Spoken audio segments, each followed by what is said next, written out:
Hi, welcome everybody. I'm Barry Kostrinsky, president of the ATOA, the Artist Talk on Art. This is our 64th Monday virtual open studio.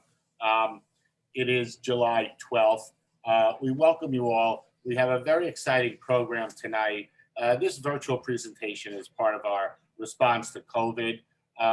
Probably in October, we'll be going back to monthly, first of the month, live talks at 12 West 12th Street. We'll keep you abreast as we know things are really still evolving, as you all sort of know. Tonight we have a presentation organized by Graciela Cassel, Transborder Art, her organization. She reached in and she found 4 artists that were fascinating. They really were, and we're going to hear from 4 different artists tonight. One couldn't make it last minute. Matthew De Perez and Donna Cleary stepped up sort of to take the spot. A little bit about the ATOA. We are a 501c3. We have been around since 1975 in New York City, Lower West Side, different locations, giving talks, the longest running organization doing that in the United States. I want to welcome everybody and say, if you'd like to present, if you have an idea, reach out to me. My email's on our website. Go to atoanyc.org for anything. We have a YouTube channel. This talk will be up on it in a few days, and you can see our past talks there as well. And we have a calendar listing talks to come through about September or so. So I want to welcome Graciela Cassel. And Graciela, I want you to go ahead and tell us a little bit about Transborder Art, and she will speak at the end, and then Dario Mohr will sort of kick us off. But welcome and thank you for putting this together, Graciela. I'll ask you to unmute. And everybody, feel free to mute yourself and also to unmute yourself if you want to make a comment, but beware, if you're not unmuted, we probably can hear everything you're saying. So welcome, Graciela. Thank you, Barry. I'm very grateful that you're offering us this opportunity. And I want to talk a little bit about Transborder Art. Transborder Art was created 4 years ago, and because we started a panel discussion about utopias and realities. And I decided to transform that panel into a TV program. I became a TV producer, and we reached to different platforms in New York, where they're showing our programs 4 times a week, Wednesdays, Fridays, Saturdays, and Sundays. And we already have 34 episodes in the air and 34 more already edited, waiting to be aired. And always the programs are about art, conversations about a topic, and the artists discuss among them what are the ideas. And I feel very excited every time. I learn so much with them. And it seems that everybody gets inspired. One idea flashes and then the other one. It's amazing. I keep listening to them every time we air them. So this is a little bit the story.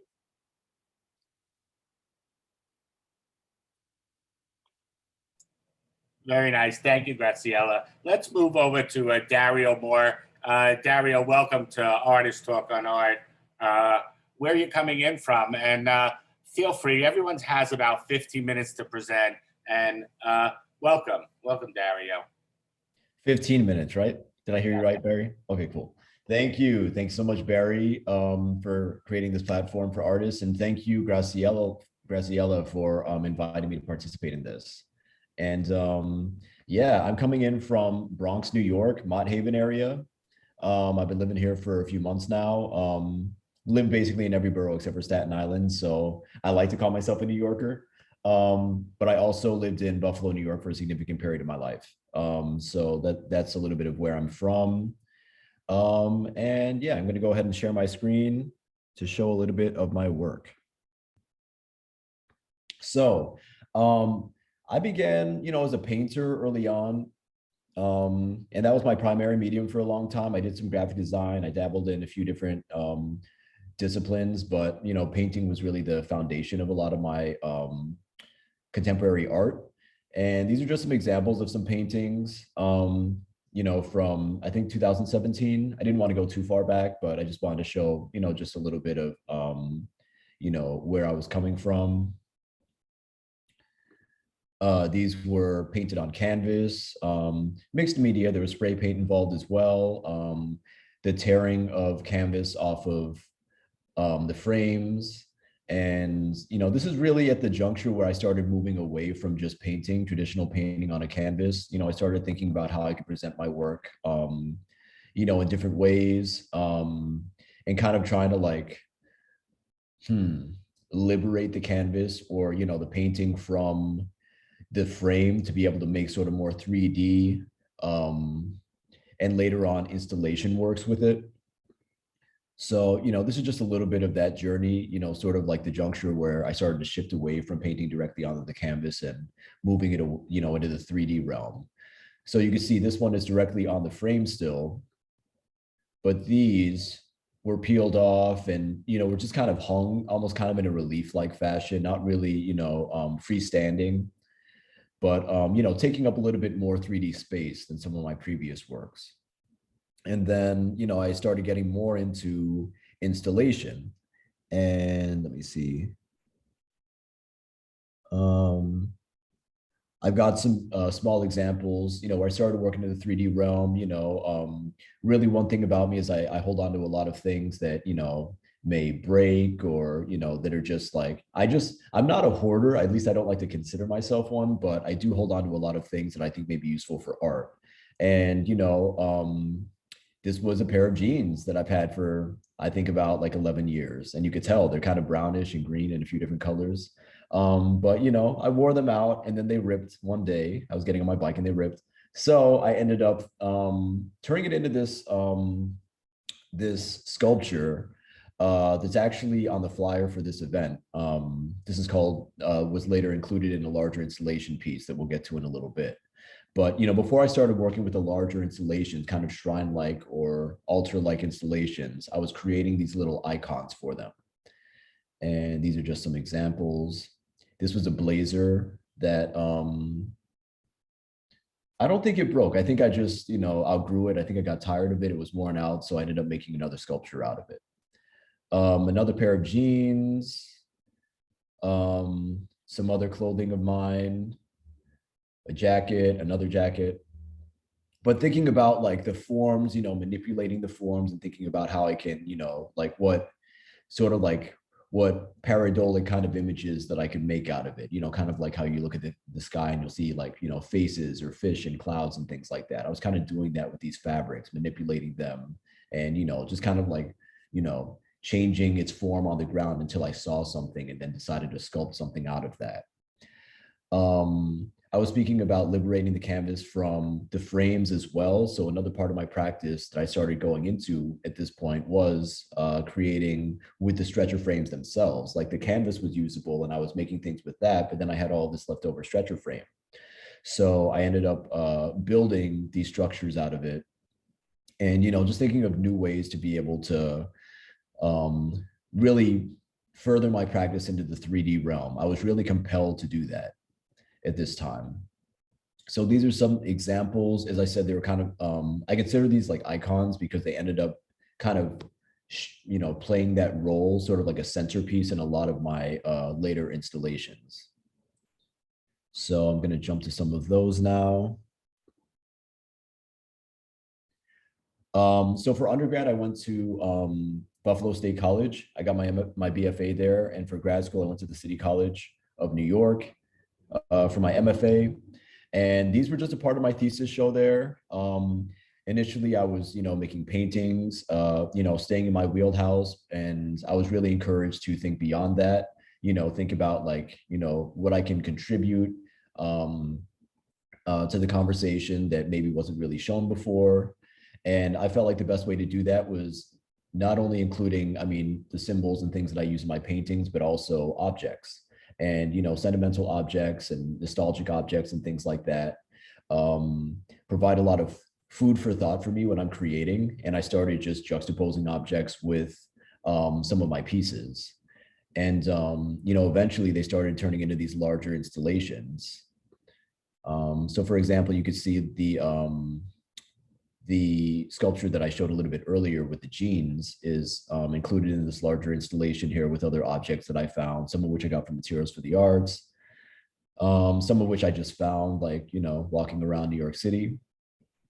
And some of which were my things, like these hats were actually mine. You know, I've had them for years and I ended up manipulating them to make this sort of like hat sculpture to sit on top of this larger installation. And, you know, building more, you know, really thinking about how to be able to make structures that people could actually climb into and, you know, experience some kind of ritual that I can, a ritualistic space that I could provide. So, you know, within this one particular piece called The Catch, you know, there are instructions inside basically leading you to this little altar area here where you would put on headphones and listen to some directions given from a voice recording of my mother, and, you know, to help you kind of engage with it. And you'll also probably recognize this. I actually created this piece here at a residency in Peru 3 years ago. And it ended up coming together for this piece. And that's another part of my practice. A lot of my work, like I'll create them at different times, but then I'll feel like they actually work together later on, you know, and that's why it's hard for me to let go of things, because, you know, I'll create something or I'll create something and think that it's finished, but then 2 years later, I'll put it with some other work that I've been working on lately, or maybe even some objects that I just find are interesting. And they seem to just flesh out the point of view that I was creating. And really, my point of view for all of these, they do come from a personal place, but I do like them to be open enough to interpretation. So I like my audience to be able to come in and, you know, see the objects. I don't try and hide the objects too much. I like for you still to kind of identify, like, oh, these are a bunch of socks, you know. I like that. And, you know, that way it's people have like an anchor point, you know, to be able to then put their assumptions on it and whatever they're, you know, to project whatever it is from their personal lives onto it as well. So these are just some examples of some work from a few years ago. Dario, I do want to ask a couple of questions from the chat. Sure. Denise Kazura says, do you only use your own clothes to produce your work? And Wendy R. Friedman asks, do you get from Materials for the Arts? Are you a teacher? Oh, well, I am a teacher. So I was an elementary school teacher for 2 years. I'm about to go into a middle school position actually this coming year. So I am a teacher. And Materials for the Arts, I actually had a residency with them earlier this year. I could even jump to that because I know that I only have so much time. So 3 years later, here's some work that I created at my residency at Materials for the Arts. It included a ritual. So this residency was completely remote. No one was allowed to come in person to see any of the works. It was a darkroom show, so all of the pieces actually light up in the dark and are meant to be, you know, experienced in the dark for the most part. Many of them included projection, but some of which include painting. You'll probably recognize this painting here from the very first page that I showed all of you with the canvas.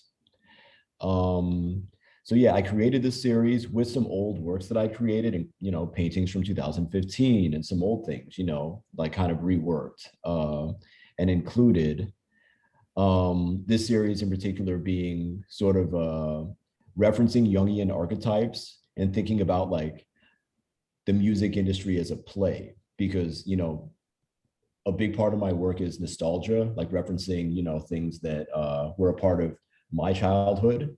And, you know, like some of my biggest heroes personally were musicians. So for this series, I was really kind of trying to think about some of those heroes of mine who had passed away and left a legacy, but also how the music, like what their roles were in the music industry, as like, you know, like thinking about the Jungian archetypes, like were any of them, like, say, the trickster archetype or the jester, they call it, or like the you know, the hero, the lover, all those things. So that all provided some anchorage for me to develop the concepts behind each of these pieces.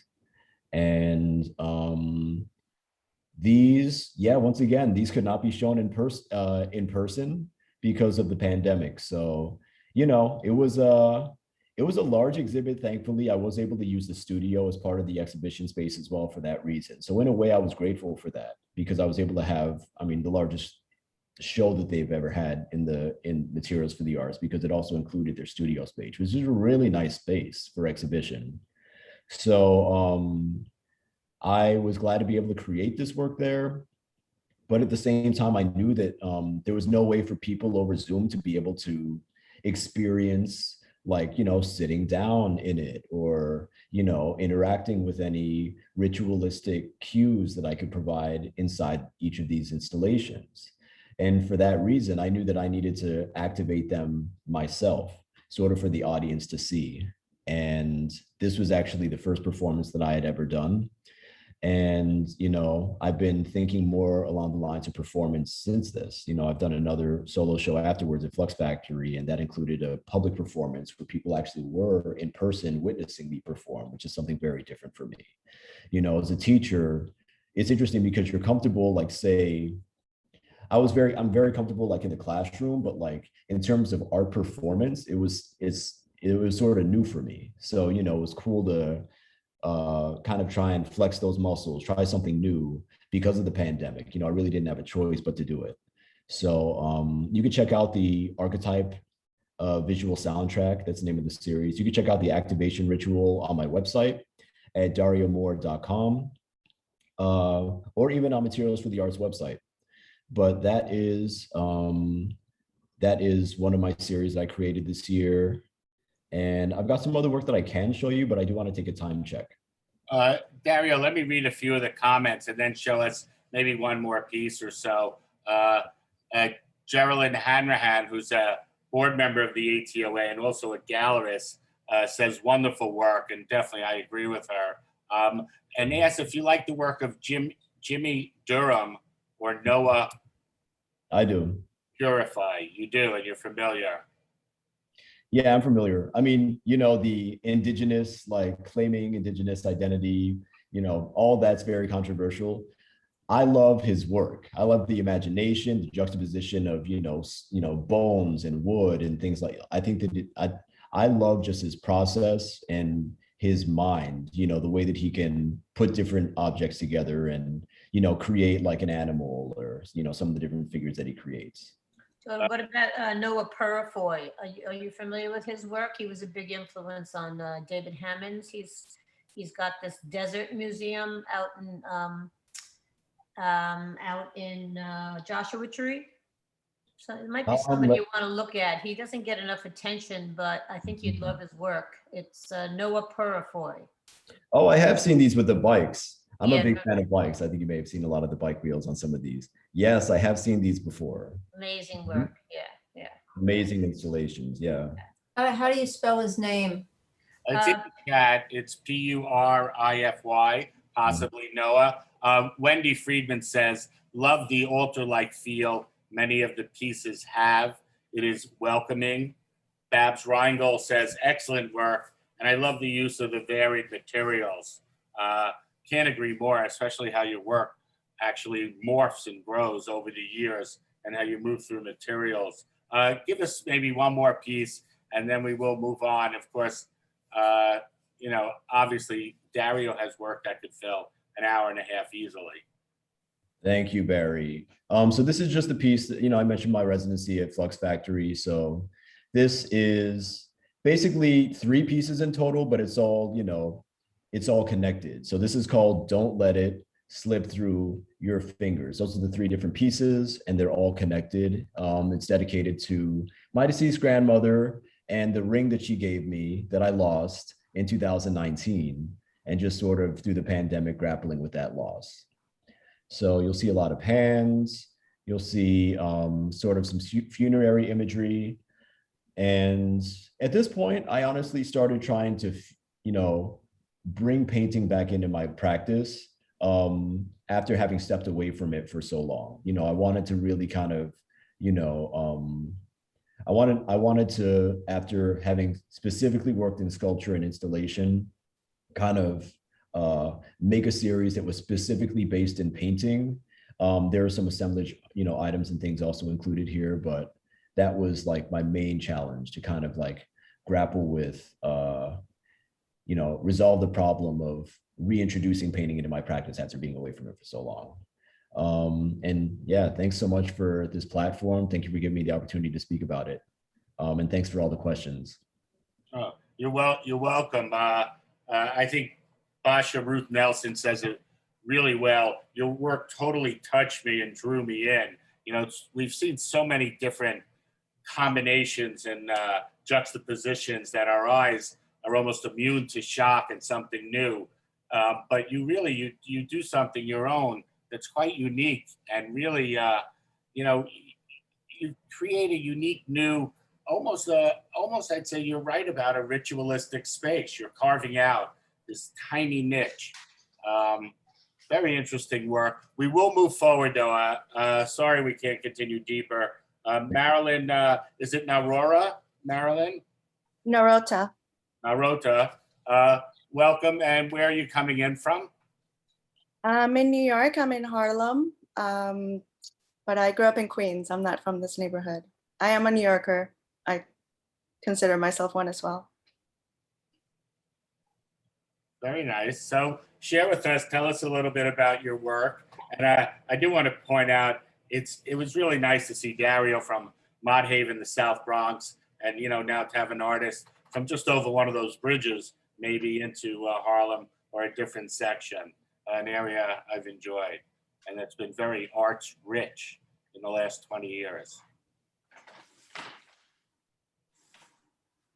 Marilyn, would you like to screen share? Yep. Okay. Again, it's ATOA, Artist Talk on Art. We do this every Monday night. We did take a break last July 5th for the holiday, and eventually we will be going live and we'll keep you abreast. If you'd like to contribute, you can visit our website, atoanyc.org, or reach out to me. Are you able to see that? Excellent. Great. So actually, listening to Dario speak reminded me of a couple of pieces that I made that were referencing that altar theme as well. So I'd like to start there. One that I made a while ago was this one called Eve's Garden.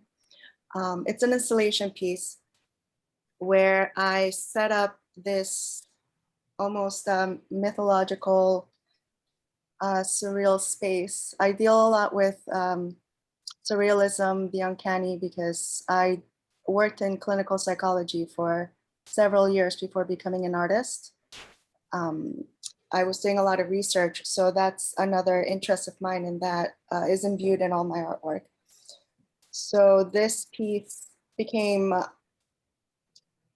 a not quite participatory piece. I'd like to make it one day, but it consisted of a tea set on a table, and this is how I set it up. And it had female pubic hair all over the pieces, the teapots, on the teacups, referencing that Mary Oppenheim work of surrealism with the fur teacup. And I was really interested in that topic when I saw that. It really, it captured that imagination for me. I felt that, when you're a female and told a million times that there's aspects of your body that are not acceptable, that are not okay, that you shouldn't show, I wanted to question that. Like, why not? It's just hair. It's naturally occurring. It's a natural part of your body. And, it's just a natural part of yourself. So I don't see why you need to hide it. This is a piece that was on the floor there between the silences of mosses, speaking of female silence. So this is another piece called Ornament in Silence that also has more or less the same theme. I'll show you a clip.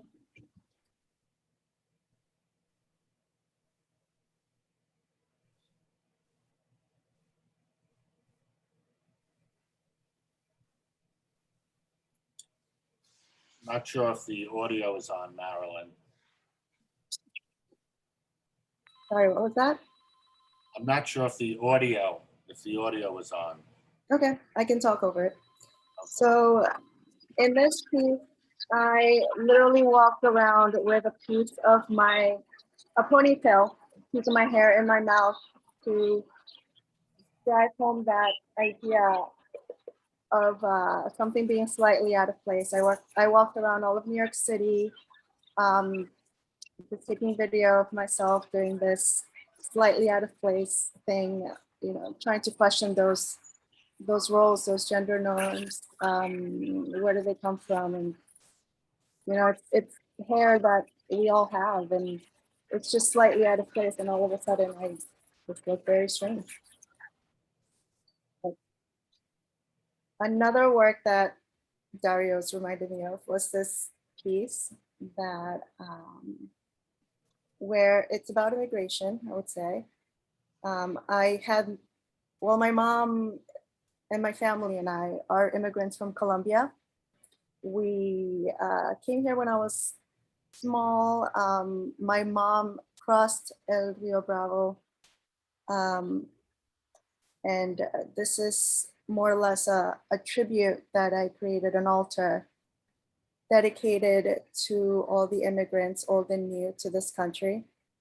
So I had artists and people in who are visiting the show come in and take one of these bags if they wanted to, in a form of tribute. So they were allowed to take one home and leave one as sort of, it has like a Catholic bent to it, I would say, you know, with the Eucharist and giving an offer of food, something that will penetrate your body as well as, you know, become part of something that's nourishing as well. You know, you're taking in what the artist is giving you, what they're, a piece of their art, a piece of their history. This is the first iteration of it where I served Colombian rice and beans, and they were had, you know, the audience come in and partake in what I felt was I would say that's a participatory piece that only works if the audience is present, right? So these are other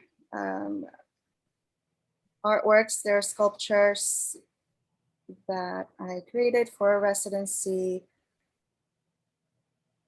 As you can see.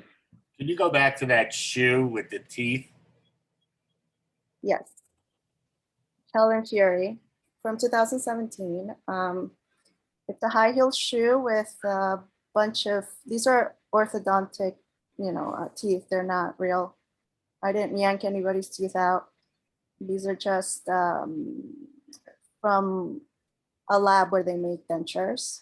I was donated these and was very excited about it because my work is often about the grotesque mixed with something that is beautiful and will draw you in. So it, you know, at first it like draws you in, and then it makes you question, like, oh, what is this? Why am I here? Why am I reacting this way? So really reacting to trying to find out why you're reacting a certain way. Same thing with this one. It's called Hypothetical Creature, where I took a male subject of the species and waxed his back. As you can see, it was a whole performance situation. I also used the remnants. I like to use a lot of the what's left over from my art piece as artifacts or residue of the performance. And it's a way for me to extend the life of the piece, since these events, these happenings, these performances, what have you, are so ephemeral. I'd like to, you know, get as much out of it as possible. So here we have the images, and, you know, the video itself is down here. And these interesting photographs that are really a bit disturbing. And then I had these little pieces which I framed eventually.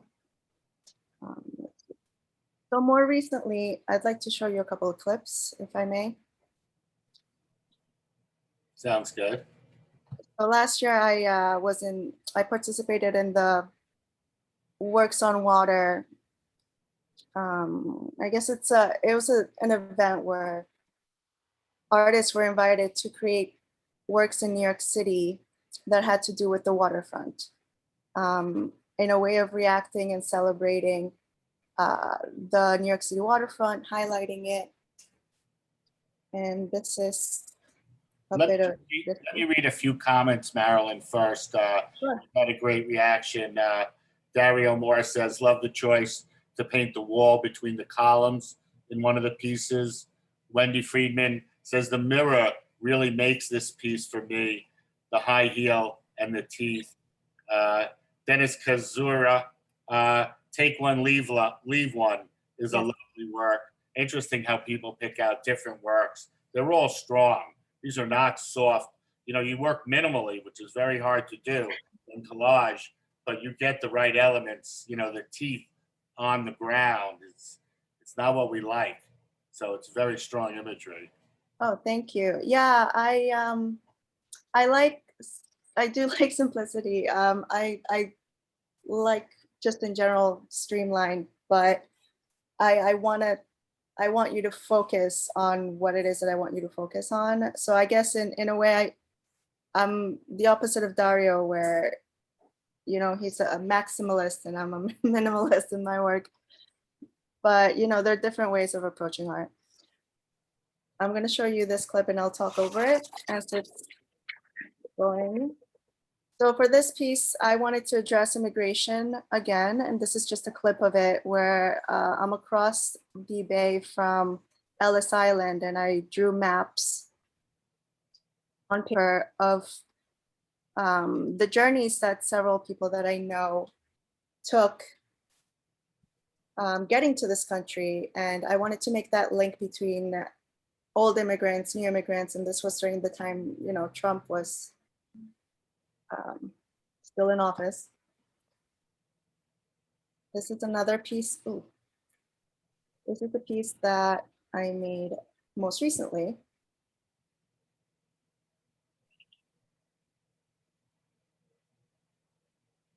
As part of a residency that I just completed with Project ATOA.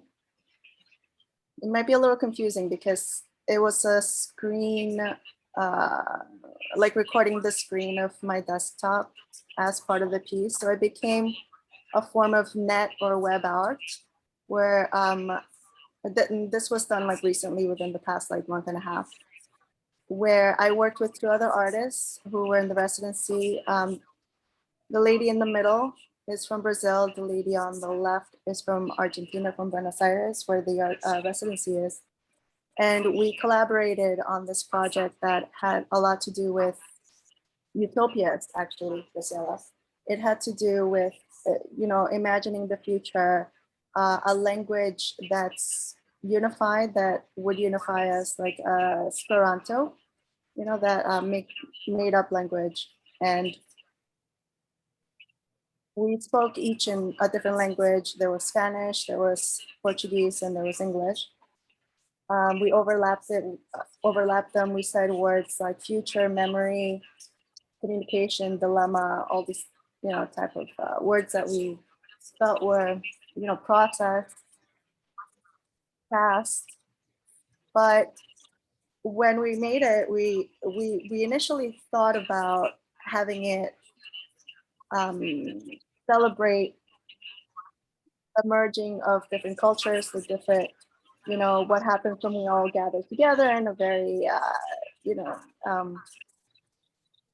in a very, you know, positive way. But then we ended up making it in a way that at this point becomes overwhelming in the video, and the sound becomes a cacophony of voices you can no longer understand, and it becomes overwhelming. just all these voices and faces overwhelming you. Well, Marilyn, you At moved the from, beginning of the video, I don't know if you saw that it said expanding the future via opening a zip drive. And then towards the end of the video, you're made to question, is this what I want? Do we want this hybrid? Do we want this compression of cultures? What do we lose in terms of individuality? So now in the video, I go about compressing the future again, because it becomes overwhelming and too much and a bit scary.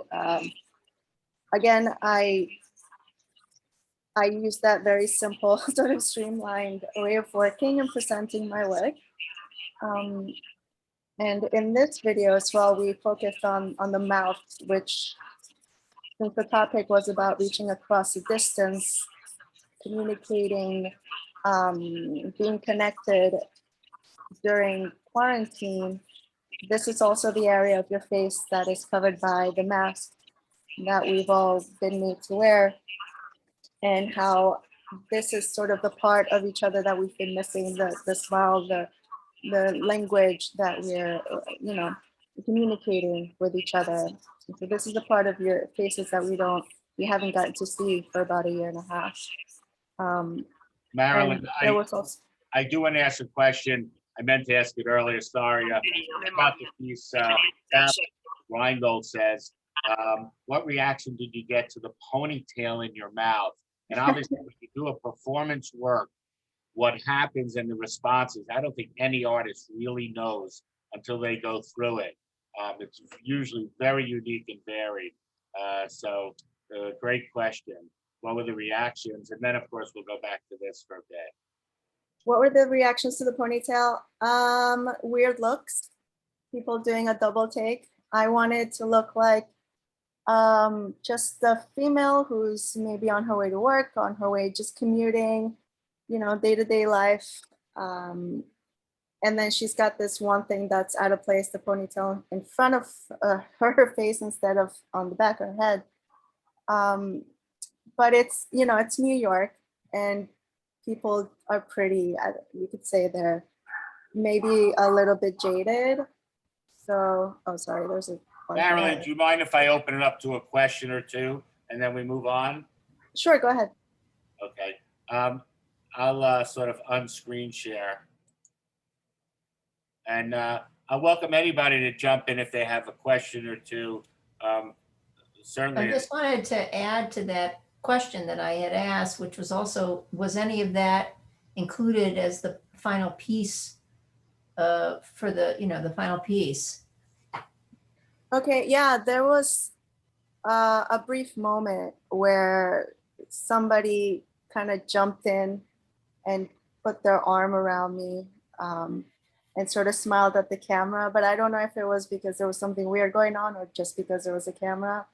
But there was also crossing the street some people who would like realize there was something weird going, like they wouldn't notice at first. And that's very interesting that we just kind of walk around and we don't know who's wearing what, and we don't even see people's faces at this point.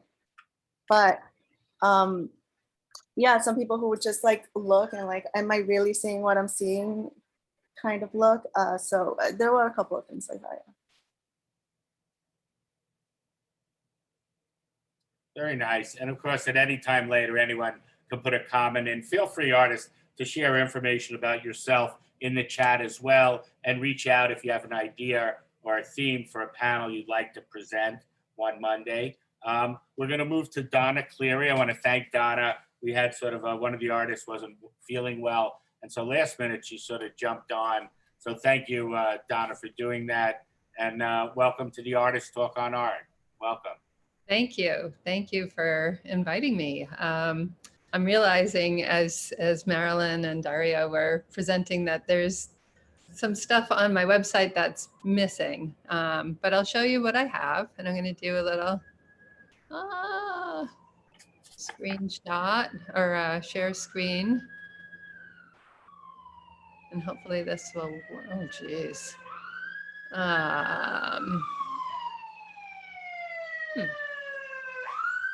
it's making me unlock Zoom. I do want to say we have some exciting presentations coming. Next week, the 19th, Mitch Pilnick has organized 3 different artists, Arlene Rush, Bob Clyott, and Kate Fovel. They'll be speaking next week, and again, at the same time. I see you've shared screen. Yes, finally. Oh. So I'm also a multidisciplinary artist. We're all, Graciella, Marilyn, and I all went to SVA together, and that was sort of the ethos of the time. Where you see me now, I'm sitting in my herbalism shop. I practice herbalism as social practice, and everything that I do sort of ties into my history of being a woman of the 20th and now 21st century, care-based activities and ecofeminism and just sort of looking at our relationship to the planet. And in this particular body of work that we're going to look at right now, our relationship to the microorganisms that we share our body with. We're sort of shifting the scale of the microorganisms and giving them more prominence. In this particular work, I'm working with found mannequin pieces.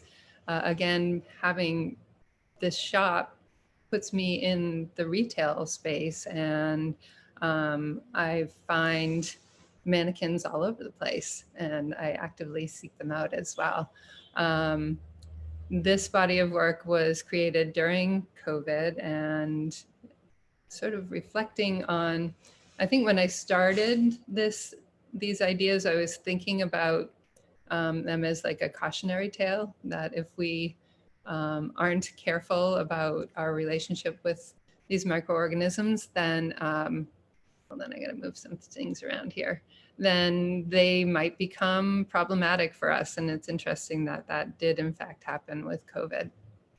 I use yarn, a lot of what, let me backtrack a little bit. My history is that I graduated as a registered nurse and worked as a registered nurse in a major teaching hospital in Boston for 13 years, including doing research. And eventually was able to stay home with my kids. And then that introduced me to art, something I'd had an interest in, but had never really thrown myself into. But having them off at school gave me some time to really explore that, eventually leading to me going back to school and getting a master's. So when I was raising my kids, a lot of what I would do is make, like my mother and grandmother before me, make these, make clothing out of yarn, etc. So it's referencing that, but also traditionally female making. And these are stuffed with upcycled plastic waste that I accumulated from the retail space. We're constantly ordering new products and reusing the materials in a different way, but they all come in plastic. So the idea was to highlight our dependence on plastic, but also how it has become part of our bodies. We're now finding microplastics in our bodies, and the impact that has on our health is significant. It is inflammatory. So looking at this from a healing perspective as well. Again, using these found mannequins, and the process of creating these is very, I guess you could say, organic, and I'm creating these organic shapes. I don't really have any preordained or pre-imagined shapes in mind when I start.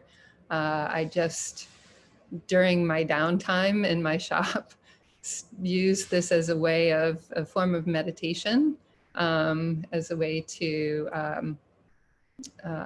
not be in my headspace of healing so much, which is, I love doing it, but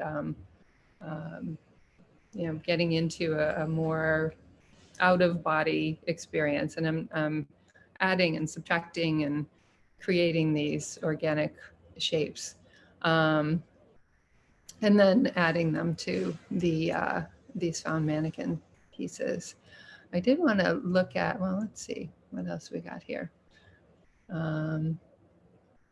Just give you some ideas of this one in particular. I think the microorganisms have sort of superseded the body, and that's a common theme. And again, sort of referencing, you know, retroactively referencing what's been happening with COVID, in that when our microorganisms are in balance, and this is a theme throughout the physical world, when things are in balance, we're healthy.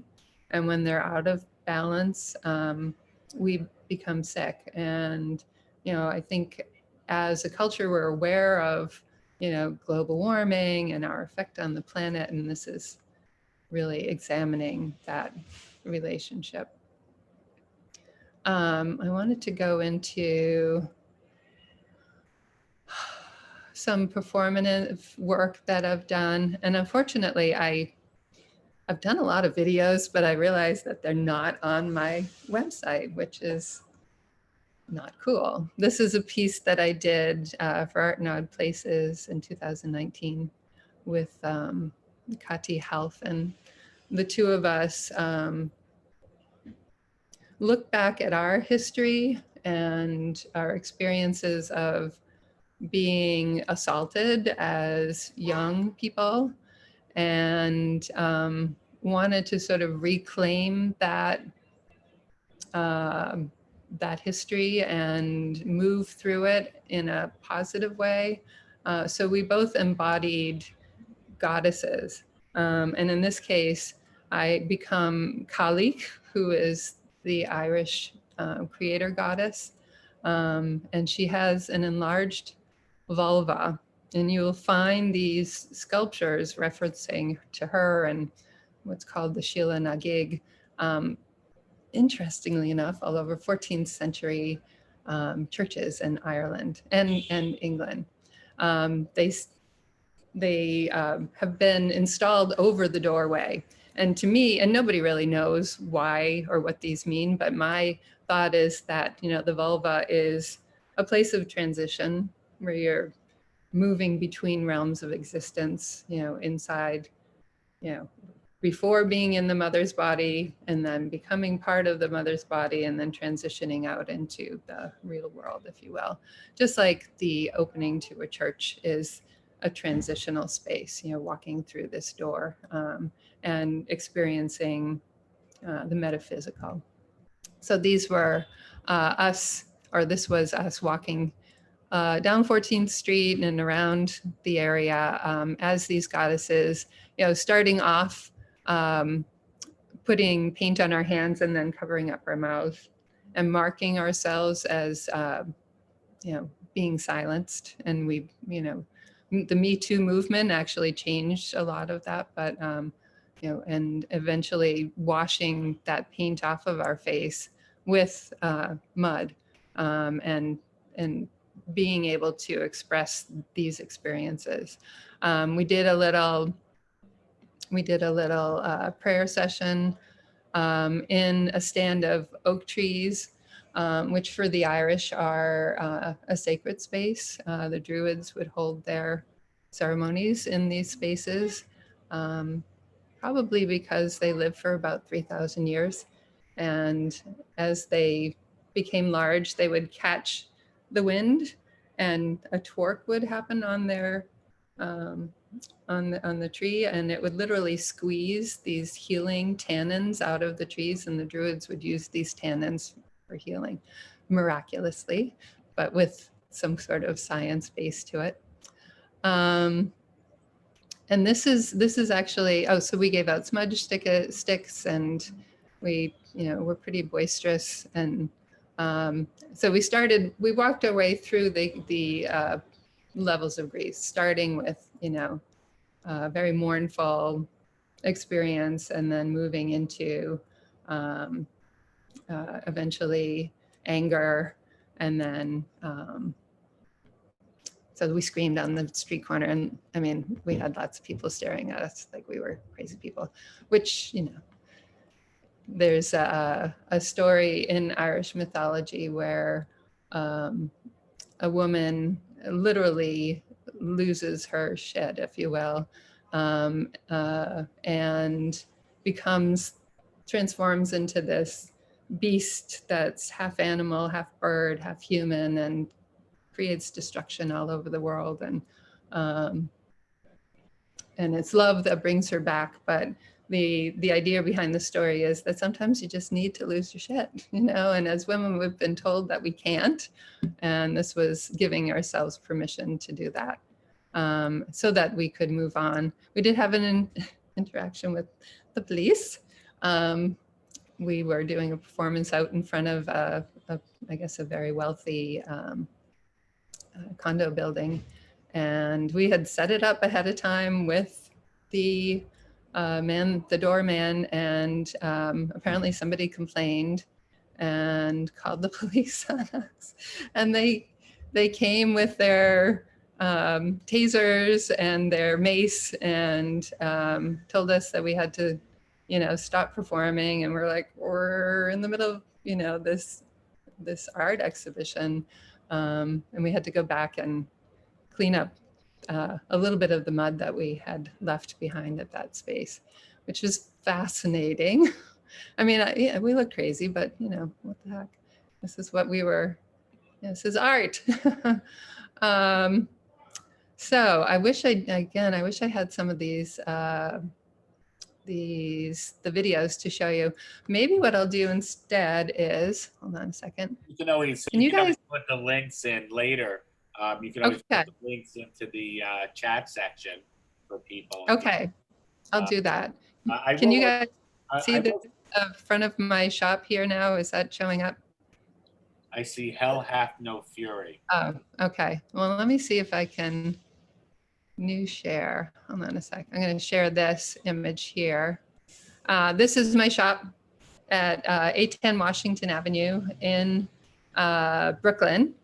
And I'm on the line between Crown Heights and Prospect Heights. And I create healing, plant-based tinctures, salves, balms, teas, etc. And there is a performative aspect to it.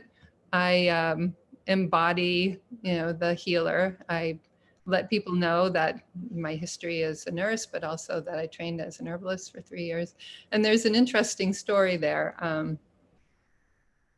I was awarded a residency in 2016 in Ireland, which is where my ancestors are from.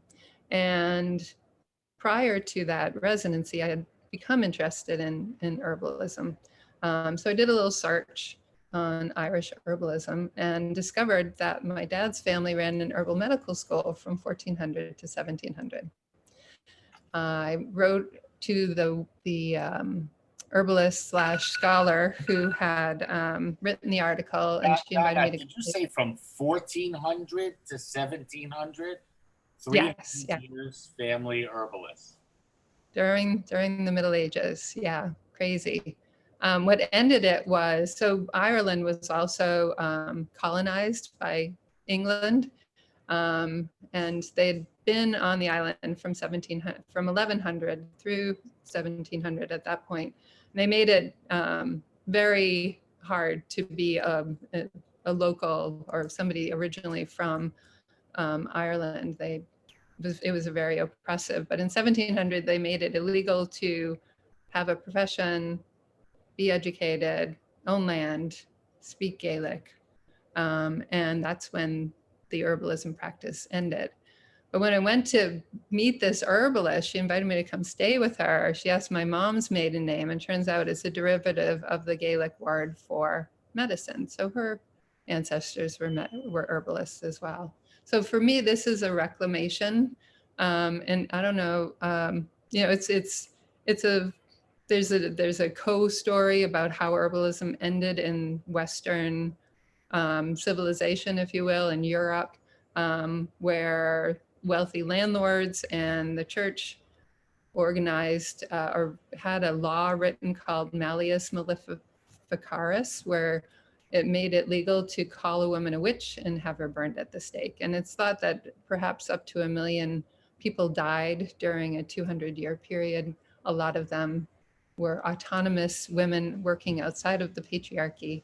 And also, rumor has it, they actually didn't burn any real witches in all of those fires. Well, there's no such thing as a witch. This was a name that they made up as a way to control women, which, is a very common theme in contemporary history, if you will. But yeah, it's for me, it's about moving back into this space of my ancestors and I think it's beautiful how deeply you connected with your past. It's one thing to know your grandparents and something of your great-grandparents, but you went through 1400s to the 1700s. And, what is it? What is it that makes you have a certain path that's yours? And you obviously do have that path, and your family has had it. That's a beautiful thing. Your art is rich and deep. I do want to press forward. I'll stop screen sharing. I'll open it up to a question. If anybody would like, or we will just go to Graciela Cassel, who organized this Transborder art. Of course, she is an artist as well. I will say bravo to you, Donna, for actually turning it into a capitalistic store. I mean, that is like the ultimate surreal object. And if you can present, even as a spiritual advisor, fascinating. I could see it as a performance work, but also important work in your community. Right. Very nice. Sorry, yeah, it's a play on this, in contrast to traditional healing practices where there's a gifting economy. This is a different kind of economy that I'm engaged in. So yeah, thank you. Very nice, thank you. And again, thank you to all the artists and for all of you who are, here and participating. Yes, thank you, Wendy. I sort of forgot, we always clap. 1 week off, you forget everything. We do, and we'll do large claps at the end for all the artists. We'll move to Graciela Cassel. I want to thank her for putting this together, Transborder art. Interesting. Tell us a little bit about that, and then jump into your own art. Often artists who do things that are organizing artists sometimes leave themselves out. So this is certainly your time to tell us about your work and anything you like. Welcome, and thanks for putting this together, Graciela. No, I want to thank you for this opportunity, and I'm really excited about how many people are in your Zoom right now, and especially Transborder was crossing borders, bringing people together, bringing art together, crossing things that you think it's limitless, and that was the idea. And it excites me to meet more artists, and I want to know all about you, and also to make a contemporary platform that sometimes artists they are creating, and they need to show their work, and that's my mission. That's our mission. So yeah, I don't think any artists here have a problem with you having that mission. Not at all. Yes. It's, and also being an artist is very unique. You are not a normal person. So the conversations that you have with them is meaningful to me and lively. So I need to continue that conversation. I went to 2 schools here in New York just to keep that conversation going. I'm originally from Argentina. And in Argentina, a little bit the social life is different. We go, as you know, Denise, we go to the openings, from the openings to the homes, to the studios. Usually everybody has their studio in their home, it's very frequent. So you open your house, you open your heart. When I came here, I was a little bit, I don't know, I didn't know which door to knock. So one person who is a curator, she told me, why don't you go to a residency? And then I decided to go to NYU, and then I didn't finish only with NYU, I finished my master's at NYU, and I went to SVA, where I met Marilyn, and I met Donna, and many other friends. And when I finished school, I said, I'm not going to pay for another school. I need to create something that brings us together, and that we can talk about art, about theory, about how developing things, because we all learn from each other. It's true that they didn't allow Picasso to go to other artist studios because he was taken from we need to nurture ourselves from others and from others' work. Okay, so. Well said, very nicely said. All right, so if you want, I can share a little bit my screen. Let me see if I have it. I think I have it on my website. 1 second. I think I went from one thing to the other. I will say that's a brilliant idea, to have an opening and then go to the homes of different artists. That's quite an interesting way to make it a real night. I mean, obviously people go to after parties, they eat, but welcoming into your home and your studios, especially, that's something we could import into New York. Yeah, it's common. It's give and take, you know. You go to another person's studio, it's kind of open. I think here people are very busy, and money is an issue here in New York, and for paying the rent, for being in a small space, and you know, it's not so tough in Argentina to have a larger studio. I don't know now because I left 24 years ago. So Denise, you can say more. It's exactly the same. It's the same. Okay. So I'm going to share my screen. And oops, this is my website. After I left SVA, before I was a painter, I did etching, drawing, everything. And when I went to SVA, you know, it opened another window that was doing installations. So for the last 4 years, I've been working on the idea of natural elements like water, and the transformation of water from the clouds into the ocean, into the river. And this is one of my works. It's called Dreaming Clouds. Let me see if I can open. It has a base, and then it has 3 glass-blown simil clouds. And I put steam inside them. I have a steamer. So it's like a cloud, and there is a projection of clouds in a loop. My interest is that I want the viewer to come into an environment that is to perceive things differently. Maybe a little bit pushing how I see things. It's like I see through a window or through a hole. It's a different perspective. And I want to work with, I'm in search of a landscape that involves nature, dreams, and unpredictable things. I like adventure, and I like surprises. So let me go a little bit to this one, Luminescent Waters. This is made with sound, water, neon, monitors. I did a little animation, and the reflection of the neon on the water too, and on the floor.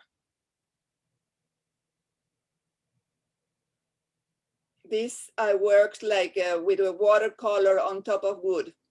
I threw the pigments and I put water, and I work with a brush. And this was shown in Herba glass. let's go to Cosmos. Okay. Cosmos was created during COVID time. I did 3 installations: Cosmos, Intrinsic Waves, and also Forest.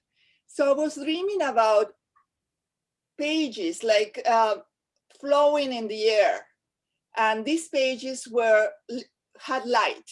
So I did laser cut these wood panels. I put light behind, and also I added in these little things a video. In these videos, it's showing a travel. My dragonfly is traveling through to the Aurora Borealis, to the sun, and I'll show you a little bit of the video.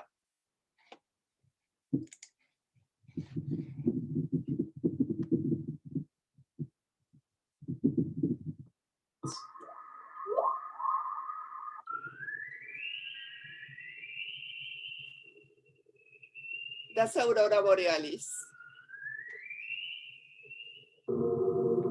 Now she goes to Mars.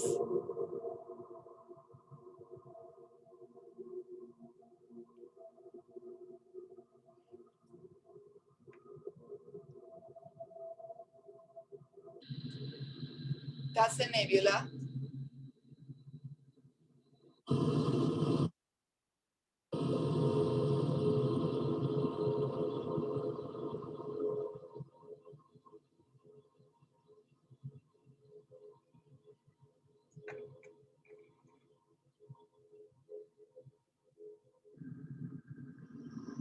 And now she goes to the sun.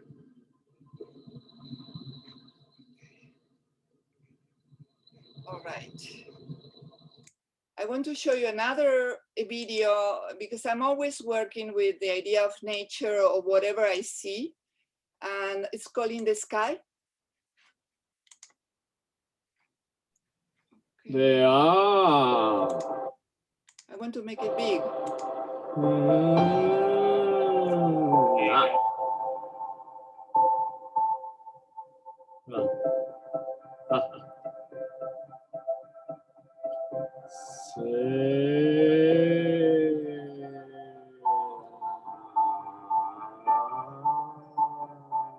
So I was discovering all the water tanks in the city.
All right, you got a gist of it. So I always collaborate with other artists. I do want to read something from the chat. Yeah.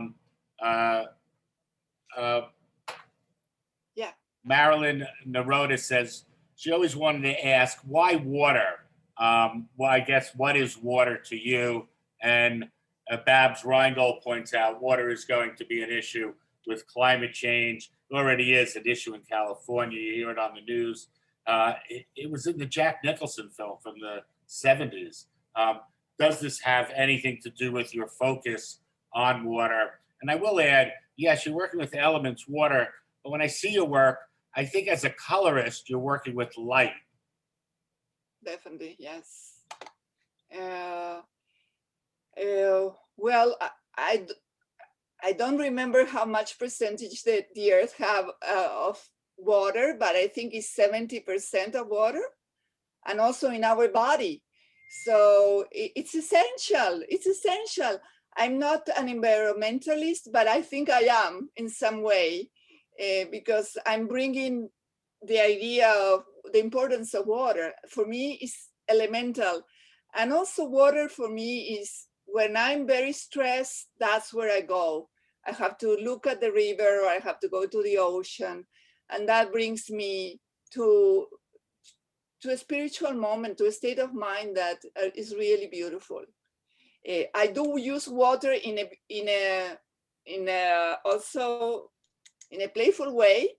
I created these traveling fountains, and I brought it to different places. I was lucky this year to bring it to the botanical garden. Thank you to Dario.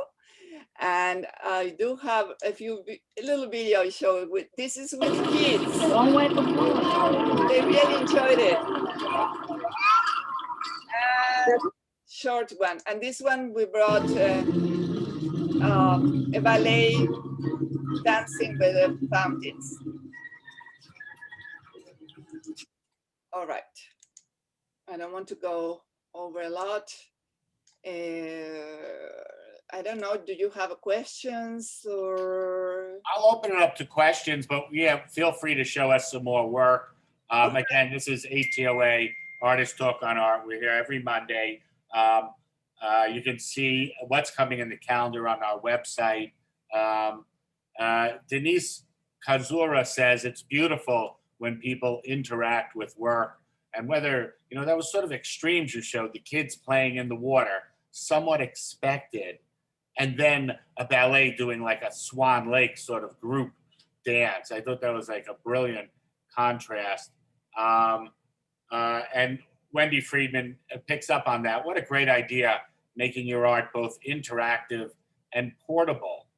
Donna Cleary points out, you're working with all the elements, water, light, air, in terms of steam and earth. And I don't know, I guess isn't that Aristotle, one of those early Greek philosophers, you know, the four elements. We got a whole table, but somehow artists do come back to those. And your point is, water is us, if anything is us. In Star Trek, I think they once referred to us as bags of water, because that's mostly what we are. And the importance and the differences in waters and water sort of knowledge is a whole field. It's something we think we know a lot about, but water is much more complex, and we're just learning some of what it knows somehow. Exactly. Wow. So interesting to hear the feedback of people who are watching it. And yeah, I do really like people to interact with my work. When I go see sketches, I want to touch them. Like Richard Serra, don't let me touch your thing. I'm doing a new sculpture. It's a kaleidoscope that I'm going to show in the botanical garden that people can touch and look at themselves. I want to show you this one is forest. This is the other one that is also, okay, here. I think we have a view. Let me see. So I created, I created an animation with deers. I don't know why, but I think that in my anima, maybe there is a deer. I don't look shy, but I'm very shy. And also Transborder art is a little bit my channel towards people, because if I don't have an excuse to talk about something, I feel like I stay away. And I do love to be around people. So I made this animation with deers, and some I drew them, and others I used a film. And the unusual thing that I did is I asked 3 friends to give me their eyes for a minute. I filmed them, and then I inserted the eyes in the video. But you cannot see, it's very like, let's see here. Let's see if you can see that. Come on. This is the last part of the deer. So what I'm playing with the idea is that the deers are the spirit of the forest, and a human being comes in and gets touched by that spirit. And then they leave the forest being purified in some way. So I also like, it's a challenge. I like working with materials, but it's always a challenge that I suffer and I'm excited about it because there are no materials. And I say, why do I start with no materials? I don't know how to deal. And then when I work with them, like this animation, then I'm so excited about learning something new. And so these trees are 2 blocks away from my studio, and I've been watching them grow, and they are birch trees. Somebody in the studio they had a lot of logs of birch trees and gave them to me. And that's how I created forest. So here you can see the eyes of the person is a little bit small, but it's a person's eye. It's not a deer's eye. And I have inside you can see this thing is I have a path, and in that path, I'm showing a video of animals crossing a log. So within this environment, with this installation, you have like 12 spots to look at. In one, there are the deers in the back of the forest grazing, right? In the other one, we have the animation. The other one, we have the log with the animals going. In these little 3 circles, we have owls, we have foxes, and we have another animal, squirrels. And here in this chair, we have below the chair, there is a crystal thing. There is a squirrel that is also here on top. So yeah, it got complex. You know, I will say, you know, we have a group of varied artists, but there are some themes that have come up often. You all seem to be creating your unique spiritual spaces. And, you know, the way you layered, Graciella, sort of layered reality with the video on the logs, on the path of the animal, on the path. You know, you're all pushing a surrealism or a juxtaposition to get us someplace more real, sort of, you know, to get us to see a little differently than what we see. And you all got great, you know, your coloration, your contrast are dynamite. And again, they are sort of minimal, even though you're in a setting. You're not overblasting. There's no clusterfuck going on here in any of your work. I like clusterfuck as well, but you know, there's always different tools. Can I open it up to a few questions? You want to make a final point, Graciella? No, I would like to listen to the questions or comments. Okay, I'm gonna unscreen share and let's see. Stop share, right? Yeah. Yep, no, I've got it for you. I want to thank you. We always clap. Sorry for the first 2 artists. We're out of Thank you. out of sync here. Let me open it up to questions and comments from any of our group if they'd like. Again, reminding everybody, it's Artist Talk on Art. We're here next week with an exciting group and every Monday, and soon we'll be going live. We're a 501c3. Look at our website, present a talk, maybe just yourself to be mixed in, or come up with a topic and invite some artists, talk to me, we'll set a date. It's nice to see so many regulars and so many new people. Any questions or thoughts from the group? Babs Rangel says, yes, a place more real. It's a good point. Dario seems to agree. Any thoughts from our crowd?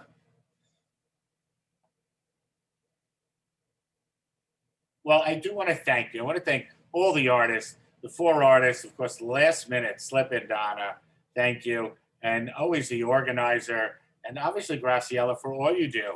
You know, you're an important link. I've been able to be a gallerist, and as an artist, I know how much you want to have a gallerist. So that's why I became one for a while. And so you really fulfill so many needs. And also all of us dialoguing.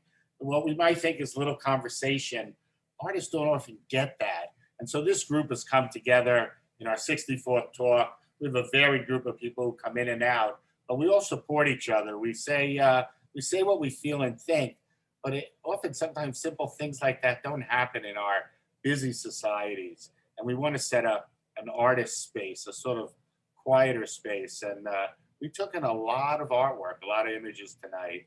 Thank you all. It was beautiful. Keep coming. Artist Talk on Art. Thank you. Thank you. Thank you. Thank you. It was beautiful. Thank you. Philip?